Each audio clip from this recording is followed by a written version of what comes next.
Today's June 5th, 2024. Current Bitcoin price is $71,163.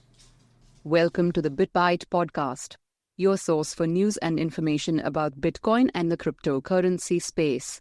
This podcast is meant for educational and entertainment purposes only and is not financial advice.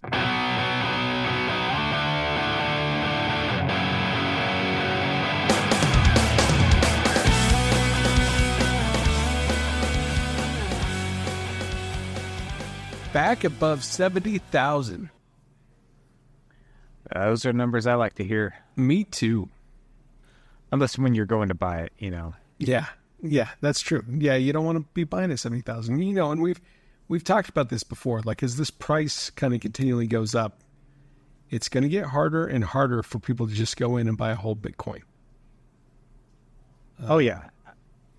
Most regular people I know that they don't just have $71,163 lying around. No, your average Joe does not.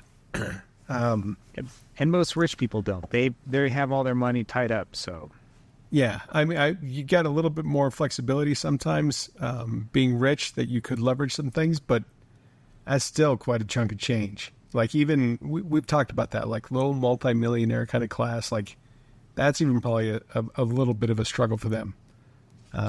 Because say if even if you have, say you've got a whole bunch of money in real estate and some other hard assets and stuff like that, to cash that out and then to put it all into Bitcoin, I'm not saying all of it, but you know what I'm saying, like whatever they've liquidated at that point, to put it all into Bitcoin, that's kind of a big risk, depending on what somebody's appetite is at that point.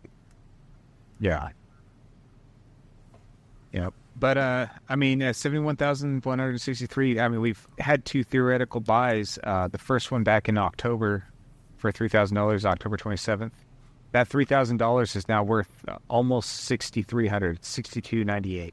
Yeah, so we're back above, because we've been kind of in this zone once before, like right after the ETF. Well, it wasn't right after the ETFs were approved. It was a little while after, right?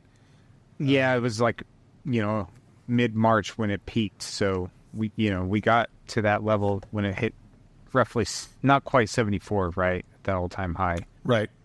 Yeah. But yeah, if we hit the 6,300 before, and then we've crashed down. I wouldn't say crashed down, but we've gone down a fair bit. But we're now back above the $6,000 mark, so double your money. And then we did a second theoretical buy right at the halving, which was basically, right at $64,000. We assumed you put $1,000 in, and right now it's not a huge gain, but it's pretty decent. 10%. It's 10%. Bad. Yeah, $1,000 is now $1,113. That's still typically will beat the stock market with any given year, because I want to say on average your return on the stock market's only about 6 to 7%. So that's assuming you pick correctly too. Yeah. So looking at a 10% gain within 2-3 months, right? Or 2 months. What was it? April, I think 19th or 20th. Yeah.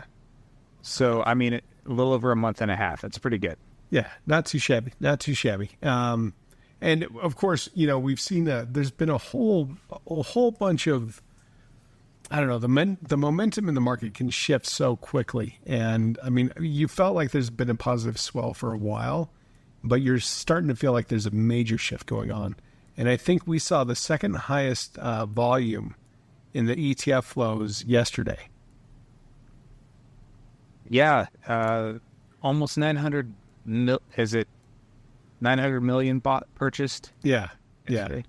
And what did you break that down to? Because we started to break down the numbers. Like, what is that within the daily issuance currently of Bitcoin? Okay, so I took that number and just assumed it was about 70,000, and that comes out to roughly 12,600 Bitcoin.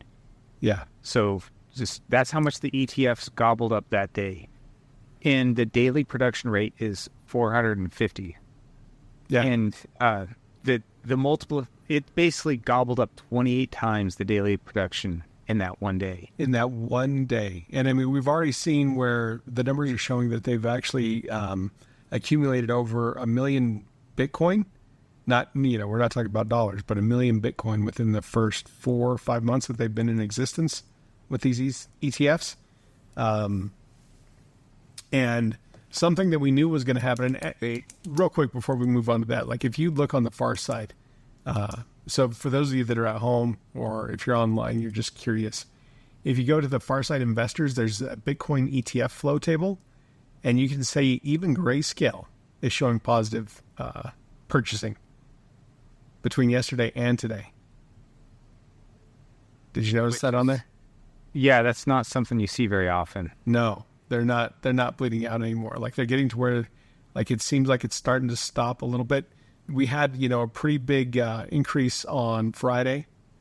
From them, there was a big outflow that took place, but it seems like maybe some of that's starting to shift. And we still don't have what IBIT did today, but we do know officially that now BlackRock is the largest holder of a spot Bitcoin ETF. They are now sitting on 20 billion worth of Bitcoin as of Wednesday. And Grayscale is now sitting on 19.7 billion. So they have completely flipped that over on them. It's kind of crazy. It is crazy. Don't think I'm necessarily a fan of that, but it's interesting. Yeah, and it's crazy. So since going live in January, investors have poured 16.5 billion into IBIT and have withdrawn 17 billion from the Grayscale fund. So it's almost gone directly into BlackRock. Almost 1 Yeah. billion. Can you blame them? No. Especially if Bitcoin does the rocket ship that everyone's expecting. I mean, you're going to be just paying that much more fees if you leave it in there. Yeah, absolutely. I mean, if you're looking at that 1% fee, when you're looking at, BlackRock is doing an amazing job of charging you hardly anything. But, I mean, realistically, it's not costing them anything to own it. Other than the purchasing fees or whatever from wherever they get it from Coinbase. But, yeah. I'm pretty sure they're getting a bulk discount.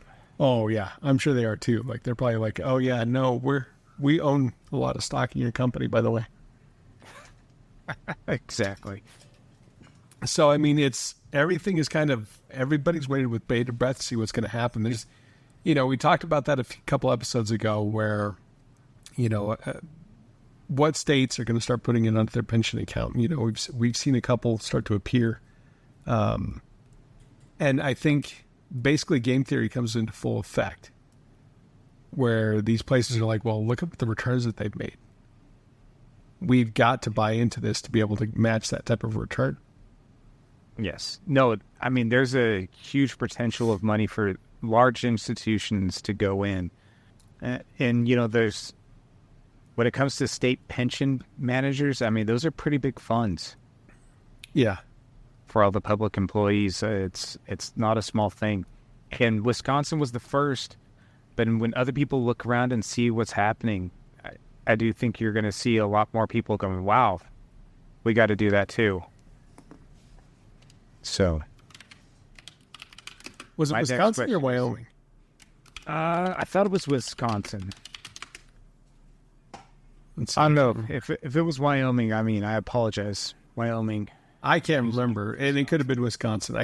I know it was a W. I know you're right on that. The only two W states we have. I'm going with Wisconsin or Washington. They're not a real state. They're Chaz. I can't remember. Let's move on from that. I can't remember which one it was. Go back and listen to one of our previous episodes. We talked about it there. Yeah. It was Wisconsin. You're right. Yep. My bad. You're right. May 14th, $100 million worth. But that's the thing though, is as that kind of continues, those other states are going to have to get on board. Yep.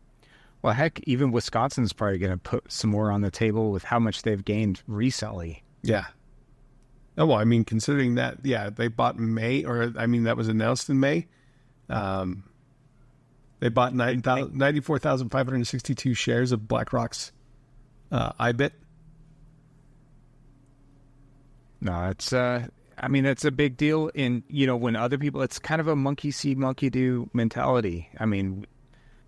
It's just human nature. We are kind of a herd animal. We see other people do something, we're going to do the same thing. Mm-hmm. Yeah, and especially whenever it's something that's mutually beneficial, right? Like everybody wins when the price goes up. Right. Except for the people that didn't play the game, right?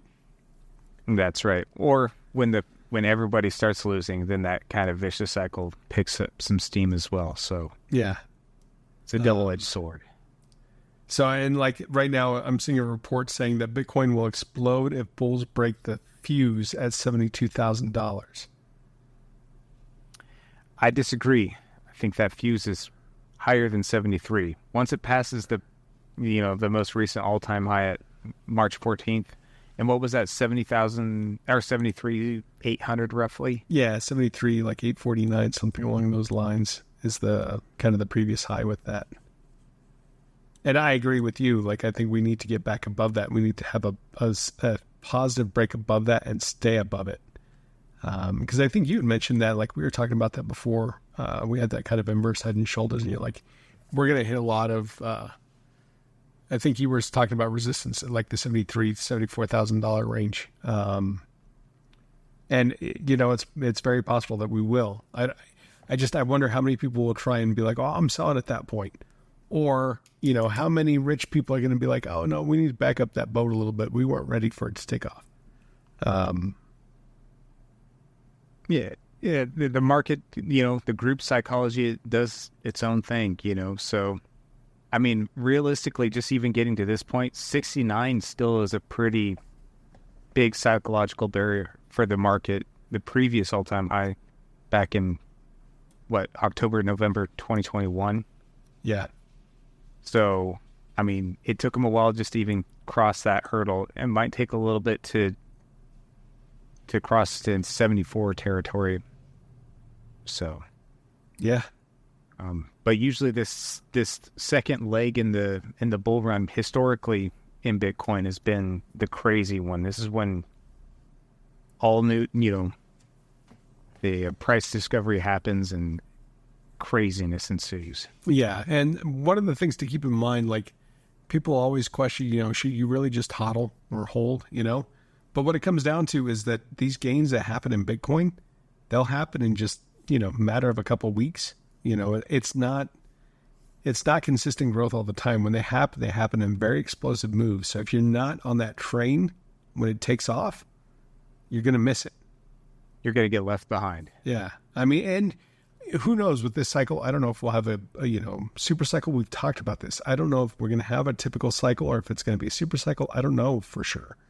But I do know that, what we're looking at right now, like if we end up going way up to where we get to, $120,000, $150,000, if we kind of repeat in the same cycle that we've seen before, this will become where we're sitting at right now will become the new kind of floor is in this range. Yep.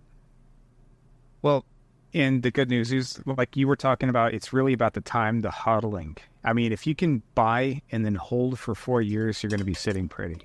Even if you bought at the top. Yep. Yeah. Granted, there will be a couple of years where it's pretty bleak and you're going to feel pretty dumb. Yep. But if you just hold on, historically, it's always gone back up. So you got to just be that Wilson Phillips, right? Hold on for one more day. For one more cycle. For one more cycle. Yeah, for sure. It's crazy. I mean, Bitcoin ETF flows on May 28th. That wasn't all that hot, but there was a lot there. And Grayscale sold out, a negative 105 million that day. Meanwhile, iBit bought 102 million that day. Like it's been kind of interesting to see those flows just moving from one account to the other. No, it's nuts. Yeah, basically, BlackRock has been laughing this whole time. And go ahead. I was going to say Grayscale. I mean, what they bought it at, when they bought it sometime like right after the crash of 2020, like the pandemic crash, right? So they bought it at a really good price. Well, actually, I think Grayscale started buying. Oh, yeah, it was during the pandemic pricing. Yeah, it was like they started accumulating during that whole time. So it was right after that 3,000 marked down. And man, I wish I would have loaded up the bus at that point too. And that's kind of an interesting metric too, to see what those people that just took their stimulus and put it directly into Bitcoin and held that whole time. That's not a bad one either. That was a pretty good one. No, so that's a pretty good one. Yep. Yeah.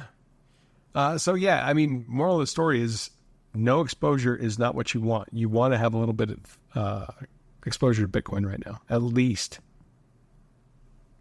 Get to 1 million Satoshis if you can. Agreed. And whatever you do, just make sure it's not zero. Yeah, exactly. Yeah, and that's not financial advice, but it's some advice, some sort of advice, some way, shape, or form. And it's just, I mean, we're not saying put your whole thing in it, but, you should probably diversify a little bit. Bitcoin, I think, is a pretty decent diversification. I'm not going to say anything about the other cryptos. I don't quite hold them in the same regard, but that's just me. Yeah, well, and I mean, what's going to happen when Bitcoin hits 1 million? Say in 2030, like Kathy Wood and all them kind of predict, is that we'll be at $1 million in 2030. Like at that point, people are going to look at the people that have Bitcoin and like even altcoin, they're going to be like, oh, you just got so lucky. It's like, no, you had to go through a bunch of hell to get to that point. Yep. It wasn't so lucky, so easy. And at that point, that's when they're going to want to buy it. Did they want to buy it at 3,000? No. They want to buy it when we kiss 58,000? No.